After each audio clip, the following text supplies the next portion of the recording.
블라디미르 푸틴 러시아 대통령이 내일 북한을 방문할 것으로 보입니다. 24년 만이자 김정은 체제 이후 첫 방북인데요. 네, 동시에 우리나라에서는 한중 외교안보 대화가 곧 서울에서 열릴 것으로 알려졌는데요. 취재 기자 연결해서 자세한 내용 알아보겠습니다. 최지원 기자.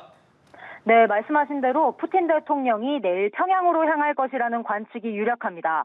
푸틴 대통령을 환영하기 위해 북한은 준비를 마쳐놓은 상태입니다. 미국의 소리 방송 등 외신은 민간 위성 기업 플래닛렛츠의 사진을 인용해 북한이 순환공항에 활주로를 치우는 등 준비를 마친 것으로 보인다고 전했습니다. 외빈용 숙소인 백화원과 김일성 광장에도 대형 행사를 위한 구조물들이 세워진 모습이 포착됐습니다. 소련 시절까지 거슬러 올라가도 소련이나 러시아의 지도자가 북한 땅을 밟은 건 지난 2000년 푸틴 대통령의 방북이 처음이자 마지막이었는데요. 그런 만큼 북한이 손님 맞이 준비를 대대적으로 하고 있는 것으로 보입니다. 같은 날 서울에서는 한중 외교안보 대화가 열릴 전망입니다. 지난달 한일중 정상회의를 계기로 열린 한중 양자회담에서 양측은 차관급 대화체를 만들기로 했습니다. 외교가에선 한중이 마주 앉는 것만으로도 북한으로선 부담이 될 수 있다고 짚습니다. 남북 중러가 사실상 동시에 한반도에 모이게 되면서 국제사회가 한반도를 주목하고 있습니다.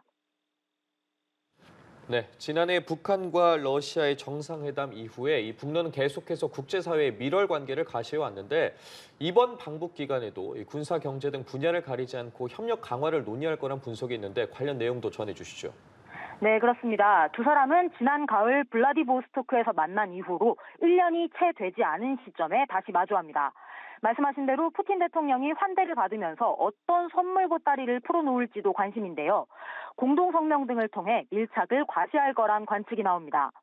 전문가들은 지난 95년 폐기된 자동 군사 개입 조항이 부활하기는 힘들다고 전망합니다. 하지만 그에 준하는 수준으로 군사 협력 관계를 격상하는 방안을 분명 논의할 거라는 분석이 나옵니다. 우리 정부 역시 이렇게 예측하고 있습니다. 장호진 국가안보실장은 러시아의 군사안보동맹과 관련해 선을 넘지 말라며 경고성 소통을 했다고 밝히기도 했습니다.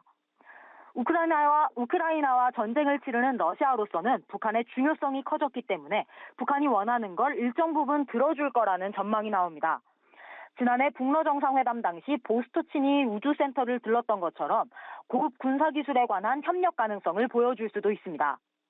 북한 노동자 파견이나 식량 지원 등 경제협력 방안을 대대적으로 논의할 거란 관측에도 힘이 실립니다. 지금까지 보도국에서 전해드렸습니다.